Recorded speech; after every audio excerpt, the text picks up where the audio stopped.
everybody, I'm Caryn Hartglass. You're listening to It's All About Food. And I am here with Gary Mattei. And Hi, we've got another Karen. great show for you. Hey, Gary. How you doing? The cool thing is we're on different coasts today. Yes, I'm in California. Hi, And I'm everybody in from New Calif. York. Hey, everybody from California. Hey, everybody. And the magic of technology brings us together to talk about what we always talk about, Food! food.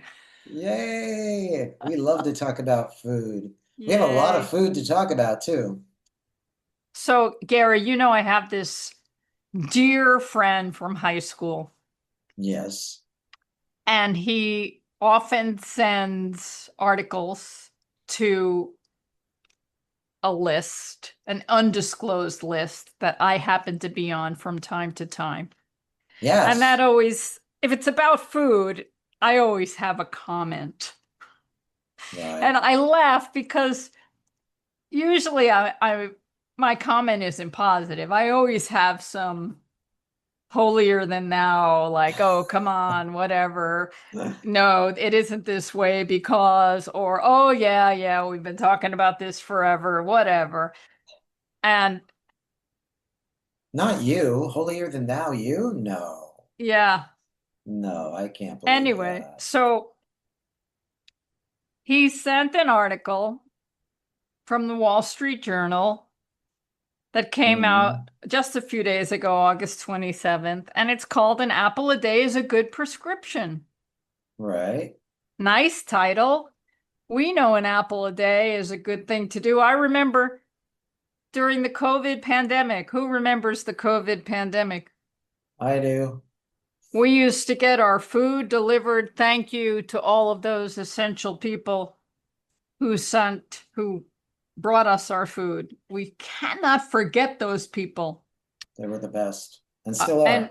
and we would order our standard fare of food, kale and lettuce and vegetables and fruit, but we got a lot of organic apples because we were eating two apples a day back then. Right. Remember? I don't really remember why we thought two apples was better than Better one. than one. Yeah, I guess we really took an apple a day is a good prescription, the extra apple. Exactly.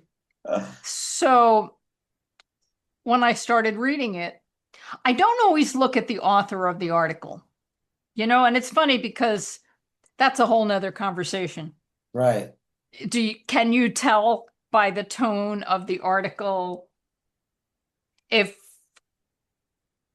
or where that person is coming from, how old they are, what their gender is, what their background is? And a lot of time you can't, but that's another conversation, like I said. The author of this article is Robert F. Kennedy Jr. Interesting. Interesting. Interesting. I'm You know where I'm going with this. So yeah, so this right the away, there's a worm yeah, in this apple. there's a worm in the apple. And we don't want to eat the worm because we like worms. Yeah, you're good, Gare. Thanks. The article was pretty benign. It Right. had it had a point, and for the most part, I agree with the point. And I'm going to read one paragraph from the article. Future physicians must graduate prepared to prevent disease by assessing risk, guiding lifestyle change, providing nutritional counseling, educating patients, and addressing environmental factors, with nutrition education as the most proven and powerful tool. With the support of Education Secretary Linda McMahon, I am calling on medical schools, residency programs, licensing boards, and assessment and accrediting bodies to overhaul their standards. They must embed rigorous, measurable nutrition education at every stage of medical training. Okay, now that's okay, right? I mean, It is definitely okay. you constantly talk about how you wish physicians knew more about nutrition. So tell me, Karen, where's the worm in this apple? Exactly. As you know, Gary, I vet a lot of programs Yes, you and do. I You're like, recommend or don't recommend them to the organizations that I'm working for. And something that I find very prevalent is some programs will say some really good things and it gives them a certain amount of credibility. Right. And then Right. they say some absolute garbage. And it's dangerous because people can be drawn in with the credible information Right. and then take in the garbage and think that's credible too. So we're going to get back to this Apple a Day article by RFK Jr., but I want to give some background. I don't know if you remember, Gary, but last year, do you remember last year? Let's see, 2024. Yeah, Yeah, not we really. had No.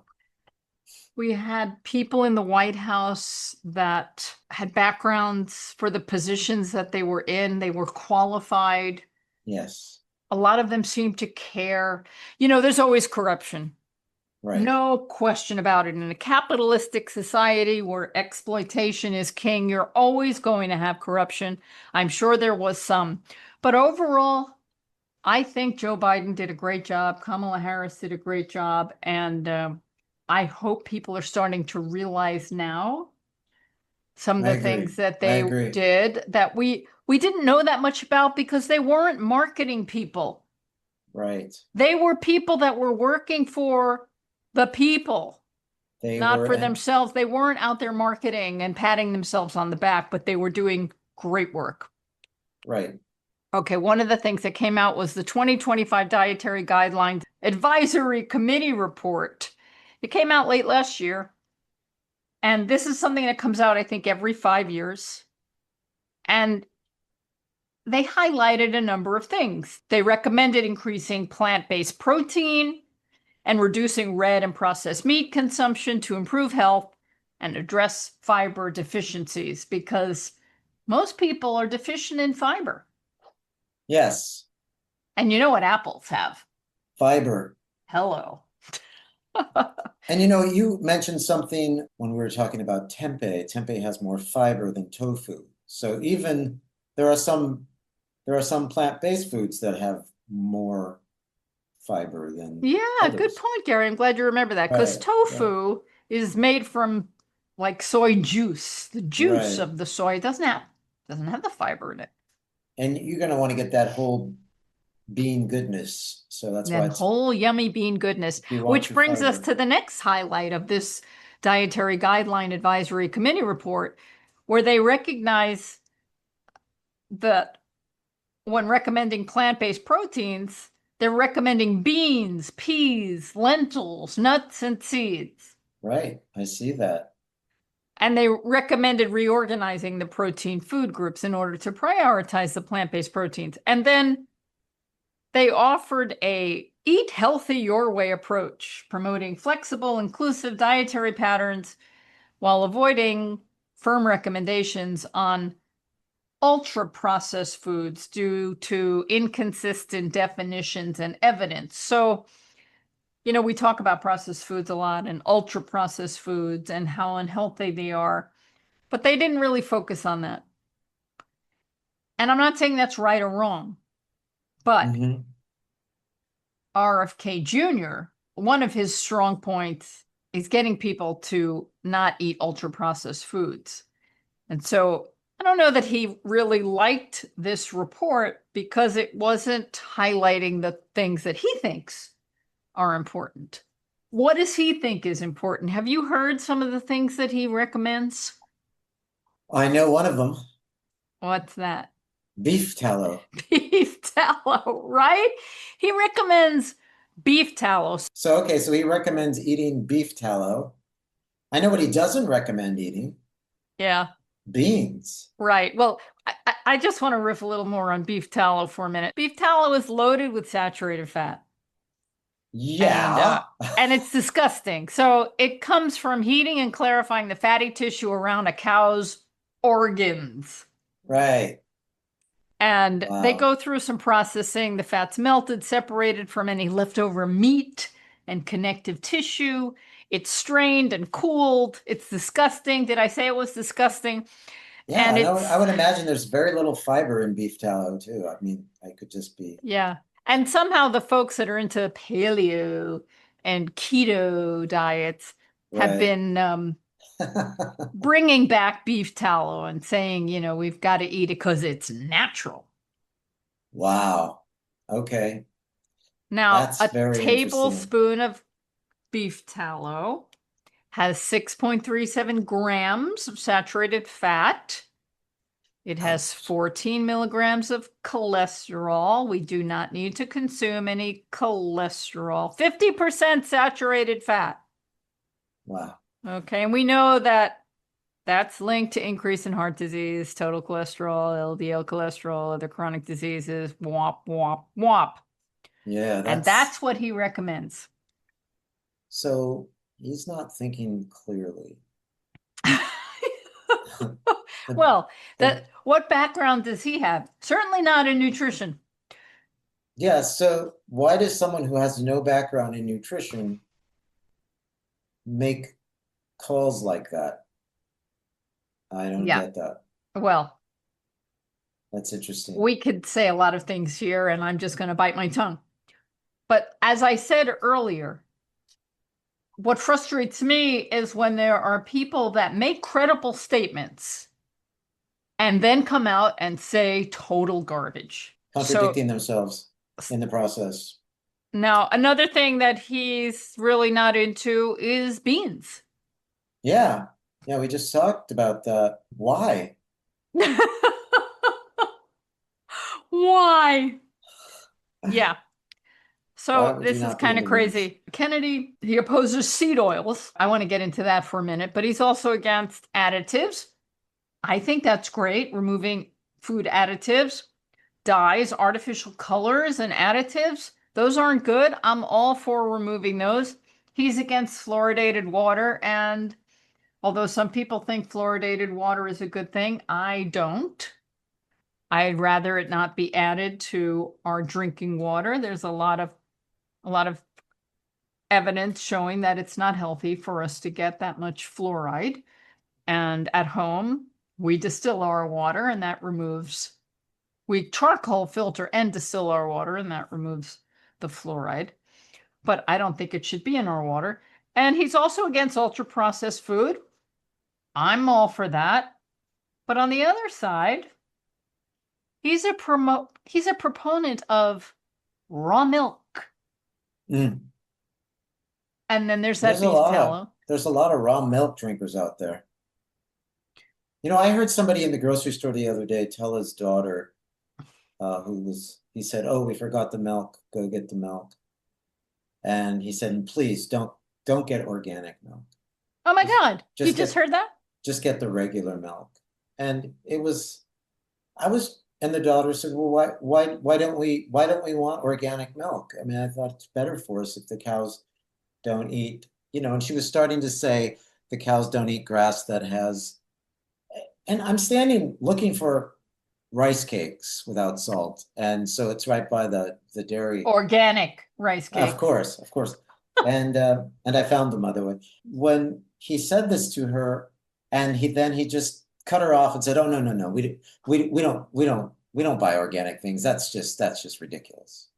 And I thought, well, here she was going to say, or I'm assuming she was going to say, but don't we want the cows to be eating grass that isn't tainted with pesticides and herbicides? And he didn't let her finish, and he just, mansplained to her that it's far too expensive to buy organic and it really doesn't make a difference. That's sad. I'm And sad. so I mean, we're up against people like Robert Kennedy and the Wall Street Journal putting out this information that's harmful if it gets into adult hands, and yet a child trying to tell her dad that organic milk is better than non-organic milk and having him shut her down could also be the problem here. Well, I We're don't think I don't think this one article that I'm citing about the apple a day is a bad article. right, But what's right. bad about it is giving him giving him the moment, giving him the credibility, writing this article that makes Yeah. sense so that we accept all the other crap he wants to shove down our throats. Right. Like, doesn't make sense to me. Now, what's curious to me is that at one point, RF Kennedy Jr. seemed to be interested in the environment. Yeah, where's that gone? Where is that going? And we could go into a little more detail about that in a moment about what this administration is doing with the environment. And when he promotes beef tallow and when he promotes raw milk, does he know that they come from cows? Does he know that cow farts and cow belches and cow poop are all responsible for some of the most human-induced greenhouse gases that we're putting out into the atmosphere and are warming our planet? Does he know that? I don't think so. I don't think many people who are in control of our government care much about greenhouse gas. In his position, Health and Human Services, does he know that dairy, whether it's pasteurized or raw, is a hormone soup that gives humans more hormones than they need and is linked to breast, prostate, and ovarian cancers? So here he is talking about how doctors need more training in nutrition. But he doesn't say what nutrition training. Right.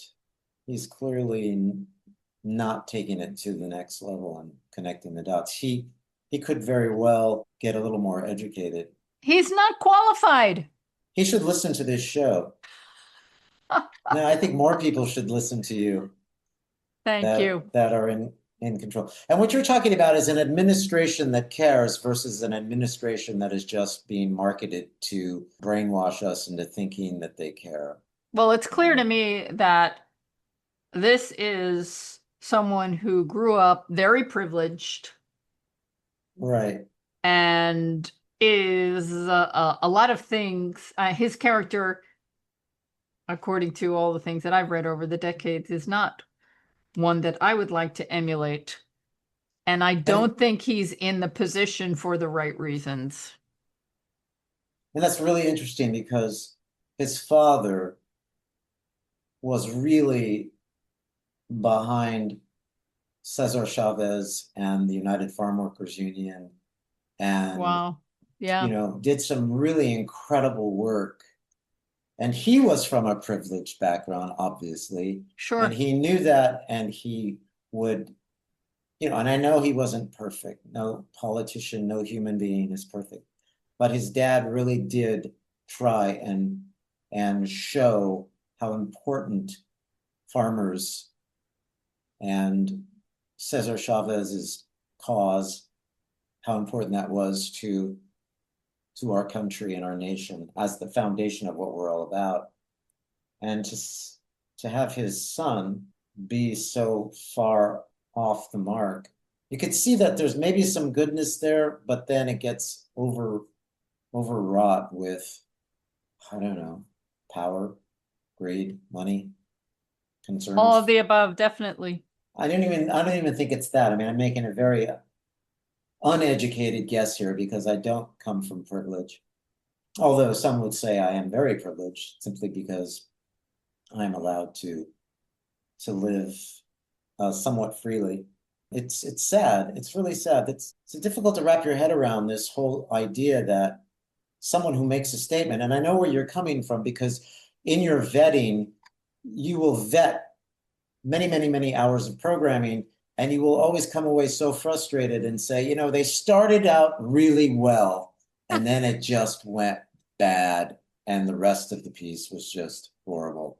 Like they'll say something, and I'm exaggerating, of course, that apples are good for you, and then they'll go and say things like, but, you know, eat an apple and a candle, eat some beef tallow with your apple, it'll be even better. And that just sort of cancels everything else out. So the RFK Jr.'s thing is to replace seed oils with beef tallow. So I want to riff a little on seed oils for a Yes, minute. seed oils. So seed oils consist of things like canola, corn, cottonseed, grapeseed, soybean, sunflower, rice bran, and peanut. Those are the ones that are. Flaxseed oils. And then, yes, thank you. There's flaxseed oil, pomegranate seed, sesame. There's a lot of interesting oils out there, right? And there are plenty of articles that rank the oils in terms of better quality and lesser quality, like olive oil gets a lot of great press. Coconut oil, some people really swear by it, other people not so much. Avocado oil is a very good oil. Flaxseed oil is up there, and we'll talk about why in a moment. But he's slamming against certain seed oils, and we know why, because they're used in a lot of ultra processed foods. Right. And that's where the problem comes from. So I agree with RFK Jr. in getting away from ultra processed foods, but that's going to be a really tricky project, and I'm not holding my breath on seeing how it happens. But seed oils can be better or worse. So it can depend on how they're made. Like many commercial seed oils go through this two-step extraction process that can be kind of like chemical engineering 101. You've got mechanical extraction, and then you have a chemical extraction that typically uses hexane, and people hear about hexane, which is a petroleum-derived solvent, yucky, but it increases yield, and we know how important that is to our capitalistic society. It's all about yield and efficiency and making money. It can make the thing that we're going to put in our body less healthful. And there's all kinds of things that happen, refining, bleaching, deodorizing, and every step of the way, I think, negatively affects the nutritional part of whatever was in the food when it started. But what we've talked about a lot on this program is the composition of oils, for example. Many of these problematic oils that are in processed foods are high in omega-6 fatty acids. Right. Now, we need omega-6 fatty acids, but many people get way too many.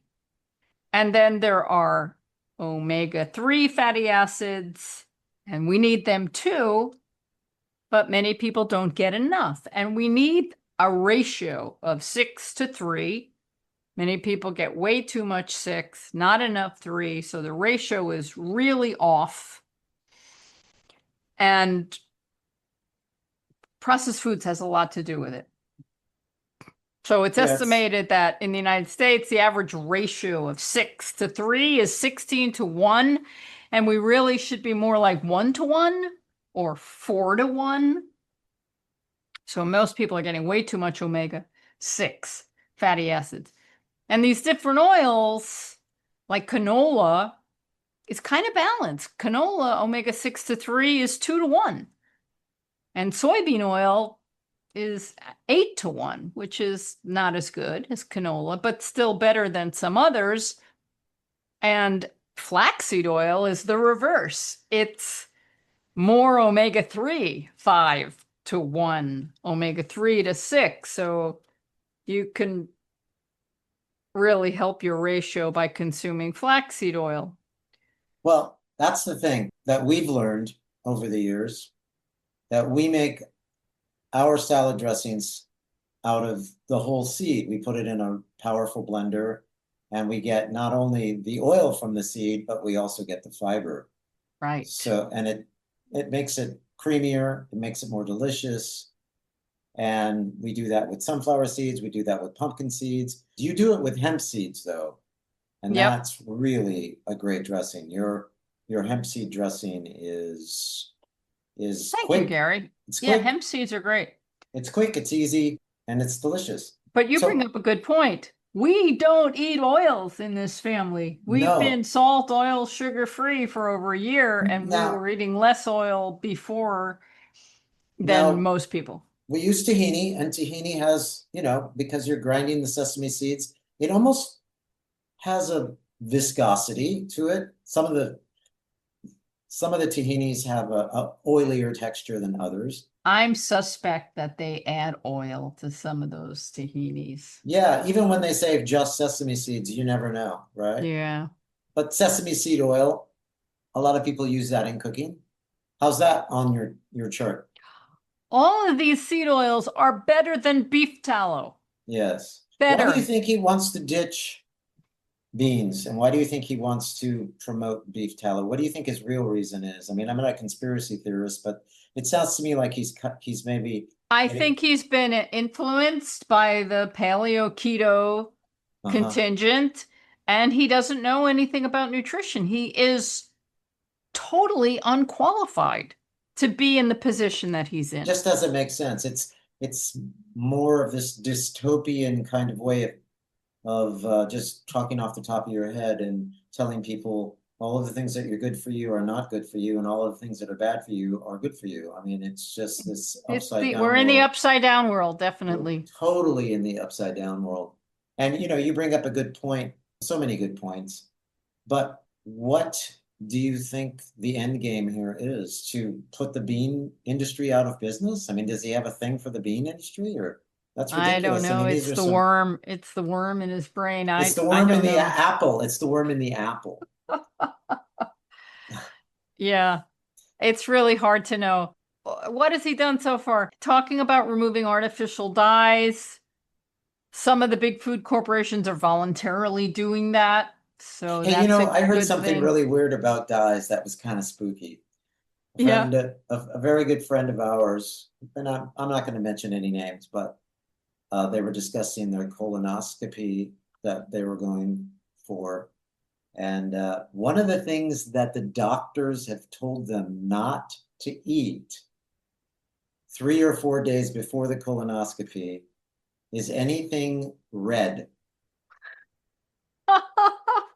including tomatoes. Now, it's okay if they eat um, candy, as long the what are those candies called that are wrapped in the little wax paper, and there are all these different flavors. They're like sour apple and melon.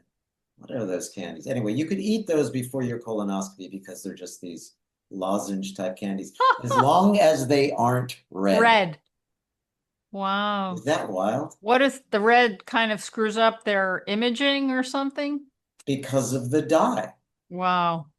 Red food dye is still, But even recognized. tomatoes doesn't have a dye in it. That's wild. Nobody's ever told me that when I was getting a Is that wild or colonoscopy. what? Yeah. Yeah, So that is wild. one of the things on the sheet was don't eat anything red a few days before. But there's certain candy you can eat. So you could eat an Italian icy the day of. You could eat broth the day of or the day before, but you just can't eat anything red 3 or 4 days before because of the dyes. It's pretty interesting. So I wanted to continue talking about what this administration has been doing that is harmful to us and will affect our food, certainly, Right. and our environment. So, a number of things. The Environmental Protection Agency, which has done many wonderful things, but in my opinion, since its inception, has never gone far enough. The Environmental Protection Agency could have done and was never authorized or was never given enough funding. They always fell short, but they did many great things and have instituted many great things to keep our air clean and our water clean And as a result, there have been many polluted bodies of water that have become clean because of a lot of the work that's been done, Yeah. thanks to the Environmental Protection Agency. Okay. So now it looks like they want to go backwards. Right. Why? Well, Because I don't think it's an administration anymore. I think it's a regime.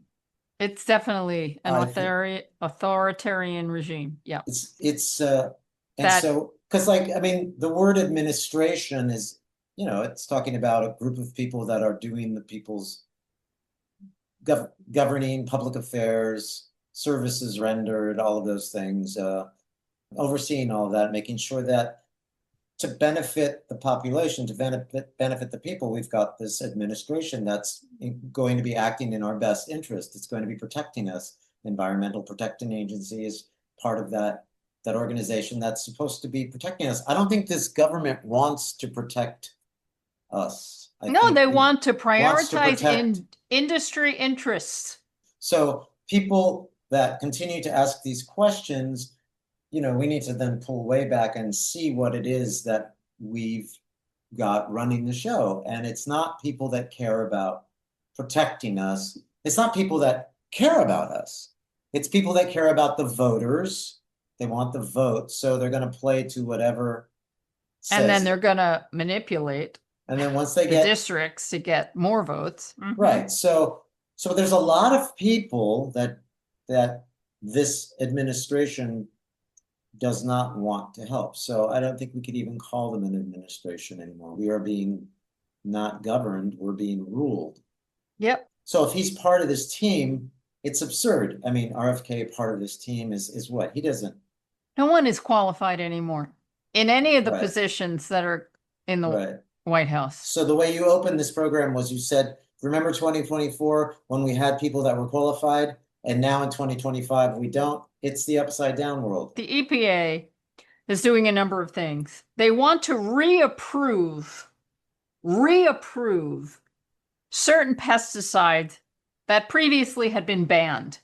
Mm. So in the upside down world, we Mhm. finally acknowledged that certain pesticides were harmful and that they were doing damage to our soil, our water, our air, and our food. And our cells. And ourselves. They were banned, and now they're looking to approve them again. Hey, let's bring them back. Sure. And then they're also looking to lower standards Sure. for forever chemicals in the air, water, and soil. Forever chemicals are called forever chemicals because they're not healthy chemicals. They're contaminants that don't go away. Right. And those are things like the PFAS, which is related to Teflon manufacture. Right. They're rescinding regulations for 4 out of 6 of these PFAS chemicals. The ones that are known to pose significant health risks. What is going on? It's the upside down world, Caryn. It's the upside down world. Yeah. And what's going to happen? Millions of Americans will be exposed to higher levels of toxic chemicals, which are linked to health issues like cancer, reproductive harm. But industry might profit in the short term. And then there's local food programs that were getting assistance from the USDA. And some of those programs started during COVID. But they've done some really wonderful things, and now they're looking to cancel them all. Things Sure. like the Local Food for Schools Cooperative Agreement Program, which allocates funds to states for purchasing local foods for schools and childcare institutions designed to improve the nutritional quality of school meals by sourcing fresh produce from local farmers. Beautiful. Not getting the support from the current government. And Local Food Purchase Assistant Cooperative Agreement Program, which provides funding to state, tribal, and territorial governments to buy food produced within their states or within a 400-mile radius, and it aimed to bolster local food systems and support small to mid-sized farms. Government doesn't like that either. Yeah, I don't really know where this is going I mean, you could you can see where it's going. And I think all of us are wondering why. Yeah, well, what's going is the nutritional quality that we're providing for our children is going to go down. Many children rely on school meals as a primary source of nutrition. Right. And then there's the economic strain on farmers, the farmers who have been planning their growing seasons based on funding are now facing financial uncertainty. And then there's food insecurity. Food banks and pantries that depended on these programs to source fresh local food are now scrambling to find alternatives. And there are some states that are trying to respond and explore alternative funding. But one of the big things that has irked me about the current administration, other than a whole list of things, but the fact that they just make a decision and just do it instantly without thinking about the repercussions. Okay, you want to end all US aid all over the world. You don't just do it.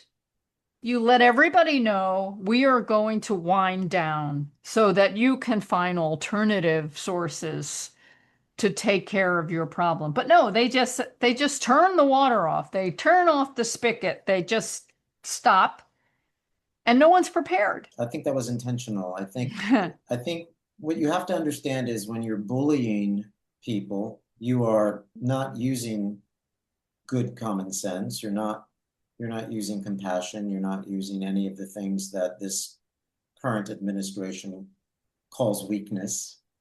They they label they label compassion as a weakness. They're bullying. Yeah, they're bullying. Another And thing we've talked about on this show very often is about food safety inspectors. And of course, we don't promote consuming animal flesh, but the government has allowed more and more animals to be, quote, processed quicker. right, right. And it harms the people that are working there. The chains are too fast. And the inspectors cannot inspect these animals sufficiently.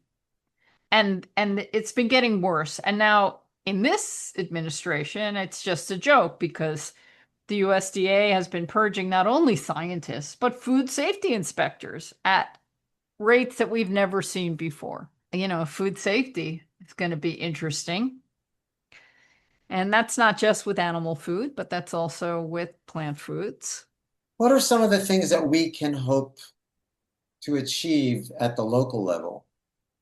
Is this going to affect us at the local level? That's the question. New York City, for example, big city, they have a lot of programs. I saw this summer across the street from where we live. There's a lunch program for the kids who need to have a lunch and school's out of session. Of course, they all go back next week, but, or actually this week, don't they? Because this is Labor Day. Happy Labor Day, everybody. Or the day after Labor Day, I should say. There's a lunch program at the local level that's feeding kids during the summer, kids that aren't in school. And we still have that in wonderful city of New York. I heard something the other day by someone who said, I was in Europe and we were grocery shopping and someone said, no, don't buy that product. It's from America. There are other countries now that will not eat American produce. You know, if we ship it, you know, they won't eat it because, you know, they know it's harmful. There's probably going to be something in it that they don't want in their bodies. Why us? Why are we the lucky ones? Why are Americans the lucky ones? And why do we now have food that's going to go backwards as far as pesticides and herbicides, and they're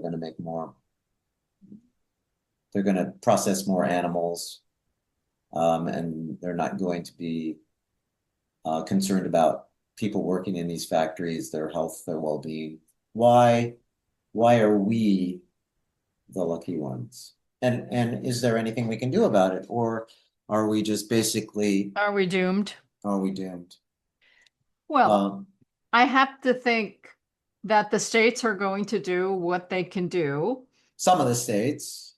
One of the things we've talked about on this program is how the growing of food has changed significantly over the decades. And there are concentrated areas where most food is produced. California produces much of the country's food. Right. And then there's livestock that is concentrated in certain states. We need to reintroduce or get things done at more of a local level. And of Yeah. course, if anybody has land, they should be trying to grow some food on it. Everybody should be growing food. So little victory gardens should be popping up. Definitely. Yeah. Yeah. Just Because it's not just the food that's being grown. Because if you can grow your own food, you can control to some extent what's going to be on it. Is it going to have any toxic residues? You can choose to grow an organic garden. But the other part of it is the farmers and the workers that they have that help in growing and caring and harvesting. right. And we know that with this crazy deportation scheme that is getting a lot of investment, many people that work in the farms are afraid. Some of them are here legally and some of them are not. But even the ones that are here illegally, if they look a certain way, they know that ICE can come along and deport them because the rule of law is in the toilet. Hopefully this will change. We have all kinds of lawsuits going on, and slowly some of them are being turned around, but a lot of damage is already done. It's hard to go backwards. Right. It's very depressing. We have no good news on this program today, folks. It's all bad news. Our recommendation for you is Support your local farmer as best you can. Go to farmers market, support your CSAs, all the stuff that we've talked about for a long time. Buy organic as much as you can and grow some food. well, it's interesting because most people that are in the grocery stores are looking for a bargain, like the dad with his daughter.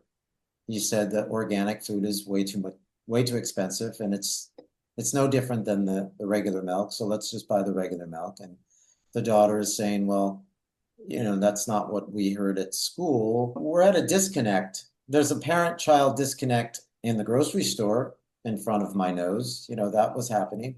I'm not sure people care as much as you do or as I do. I'm not sure that Sure, they're that's a even, good point. I mean, fast food wouldn't be as popular as it is if yeah. people cared what was in their food.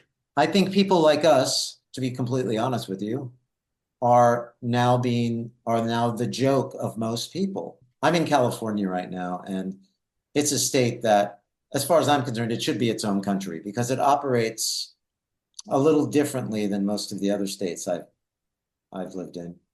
Not so much from New York. I mean, it's kind of similar, but I think if you take California and New York and you don't put this in what I'm about to say, you don't factor those two states in. Most of the country is health conscious to a certain degree, but then they'll go ahead and eat beef tallow. I mean, they'll say, don't forget, eat your apple, don't forget, eat your vegetables. Now let's go out for a nice big juicy steak. I know a lot of folks who are concerned, but they're not as concerned as the tree-hugging liberals that are on this podcast. I'm in California. Most of the neighborhoods don't have any signage on the front lawns, but there's this one house in this one neighborhood of California that is covered in Trump signs. And one of the signs says, no liberals here.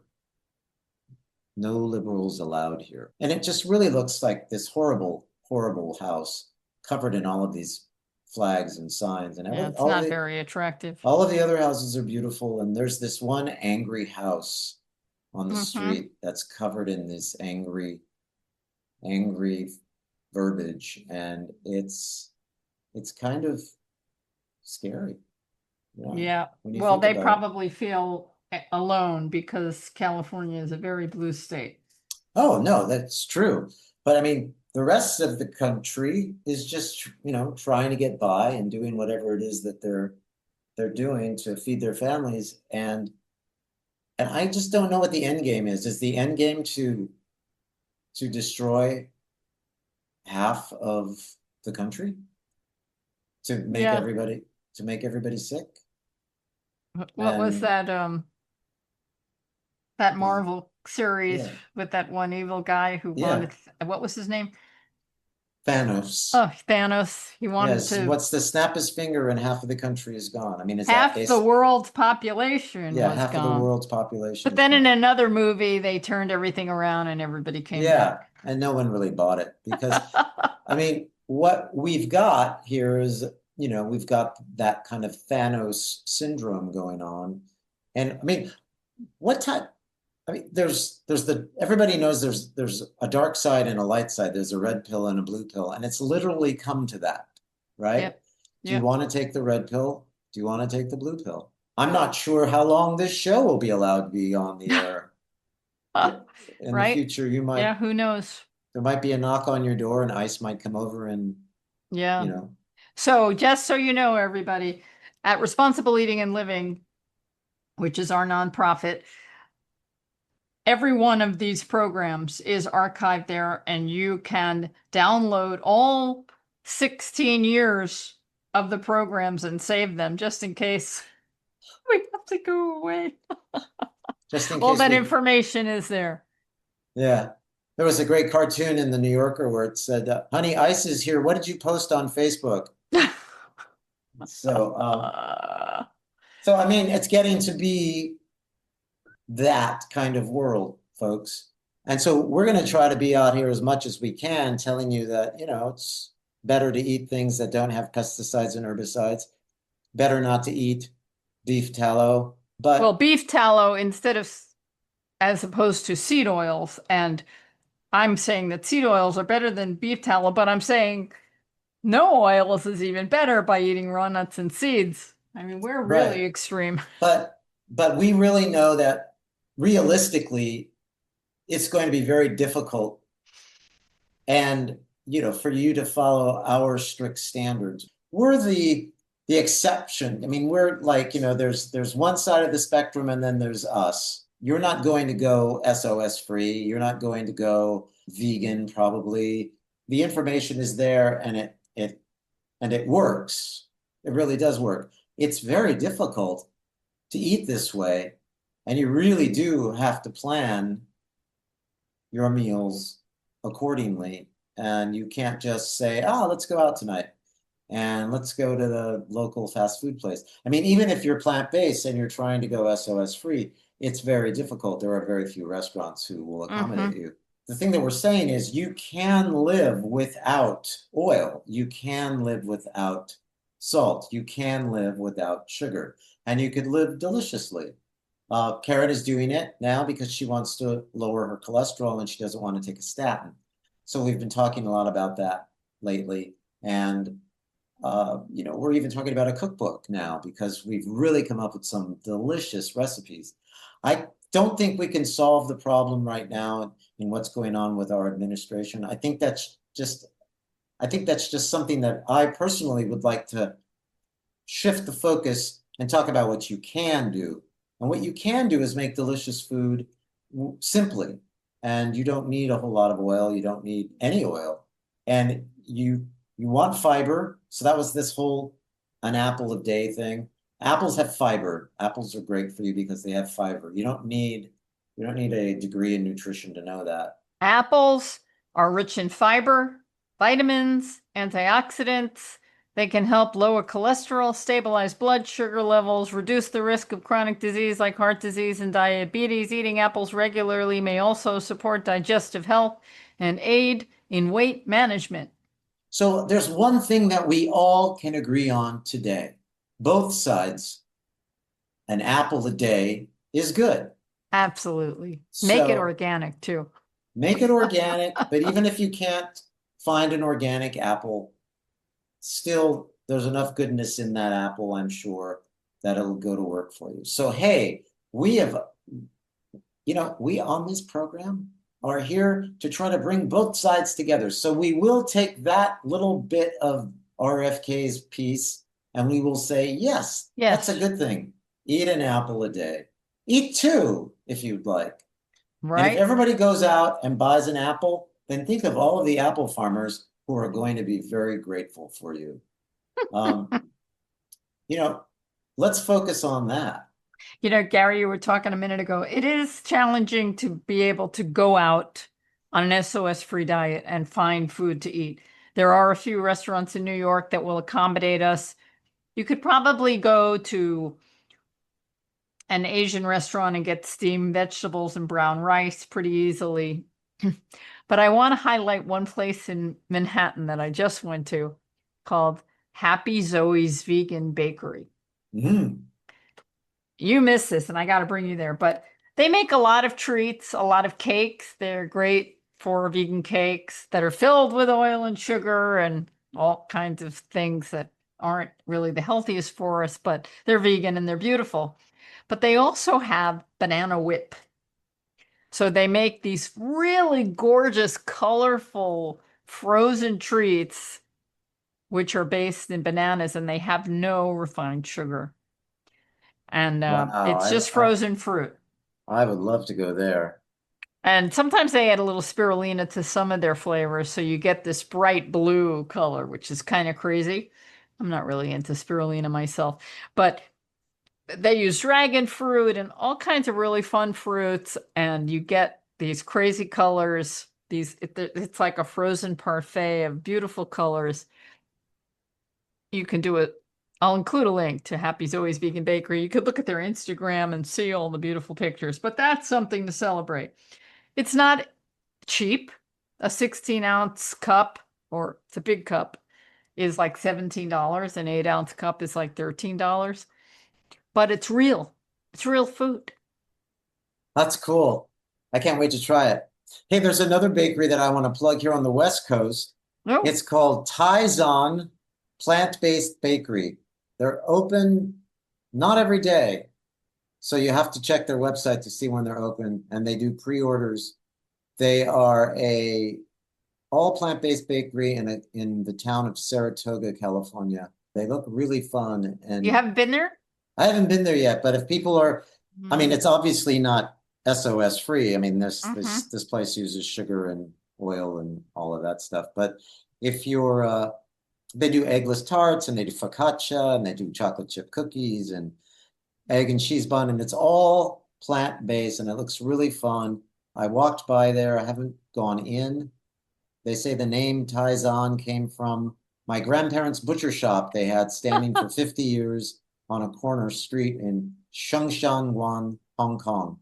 My intentions of carrying on this name is to honor my grandparents and continue on the spirit of Taizan in Hong Kong. It's all plant-based. It's a plant-based bakery in Little Saratoga, California, and it looks really cool. You can order online, but they're not open every day. I think they're only open on the weekends. I And wanted to so, bring this back to what we started with RFK Jr.'s article, and he was talking about how doctors should have education in nutrition. And for those who are curious, because my friend was saying when he sent me the article that he didn't know any doctors that mentioned anything about diet when he went to them. And I was thinking about it and saying, when you go to buy a product like a car or something, not everyone does this, but a lot of us do a little planning, a little research, and we look into what we want and how we can get the best product for the right price or whatever, right? We do, and there's all kinds of reviews out there that tell you about the quality of different products, even doctors. And when you're looking for a doctor, you can do some research. And I want to make it a little helpful to some people who might actually want to go to a doctor who knows something about plant-based nutrition. There actually are some websites that can help you search, and I will include that also in the post page for this podcast, but I will just spell them out right now. Plant-based doctors and other providers you can find at planttrition.org, planttrition.org. Plant-based registered dietitians you can find at eatright.org/fine-n-expert. You can also look for a naturopathic physician. They typically know a little bit more about nutrition, and that's at naturopathic.org. And one of my favorites are the lifestyle medicine practitioners. And you can find providers at lifestylemedicine.org. Very cool. Yeah, so helpful Excellent. stuff. Yes. All right. Well, I hope you're all as depressed as I am now. I'm sorry, but I can't be quiet about this. No. We're in a very intense time period right now, and we all need to be talking about it. We can't put it under the rug. We need to acknowledge it, and we need to act in whatever ways seem right to us. Yes. Hopefully you can do it deliciously. And do it deliciously. And go to Happy Zoe's Vegan Bakery and get some of those banana, yummy, colorful products. Yeah, and if you're on the West Coast in Northern California, check out Taizan Bakery. I hear it's really good. I didn't go in, been reading You up on could it. look in the window. It wasn't open. Otherwise, I would have walked in. Oh, there you go. Caryn, it's Okay. been really great talking to you, and I'll see you in a couple of days. I can't wait. Yeah. Thanks, Yeah. everybody, for listening. Thank you, Caryn, everybody. Hey, you can send comments and questions to info@realmeals.org. If there was something that hit a button, what we said today, we want to hear about it. We want to know what you're thinking. yeah, this was Yeah. great. I've been able to speak to you now twice in less than a month. Oh, right on. It's all about food. It's all about Yeah. food. Yeah. Yeah. Thank On you. your podcast. It's That's fun. now in how many years? How many years have you done? Since 2009. Ah, that's fantastic. Yeah, and we keep doing it. There's always something to talk about. We might not be on next week, but if we are, then we're good. All right. Thanks, Gary. Thanks, everybody. Thanks, Caryn. Have Ah, delicious. week. Have a delicious week.